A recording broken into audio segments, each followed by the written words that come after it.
Si Sir. Oh, dito ka na naman. Si Sir. Siyempre, kasi naka-curious po kasi ako. Ano po ba yan, Sir? Eh, si Jan na naman. Nandito na naman si Jan. Hi, Sir Shoutout sa Jan. inyo, guys. Ano to? Mock-up nung bago tayo, kasi di ba sabi nga natin, bago tayo gumagawa. So, nagma-mock-up tayo. So, may mock-up tayo dito ng pocket door. Pocket door. Using pocket door hinge. So, ibig sabihin, pag ganyan, pagbukas, actually, ginagawa natin to sa mga, kung may mga, ginagawa ko to para matakpan or makonceal yung mga appliances like washing machine or mga, kung sa kitchen, ito sa kitchen kasi to itong part na to. Yan, sa ayun kitchen. pa pala yung pocket door kung saan ilalagay. Oo, ayan siya.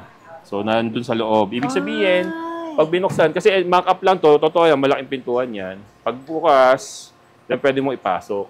So, hindi sagabal yung pintuan. Kasi usually, pag ginanon mo yung pintuan, di ba, nakaganyan. Opo. So, pag pumasok ka sa loob, nasa loob, naggilid mo pintuan. Ito, para walang sagabal yung pinto, papasok ko sa loob.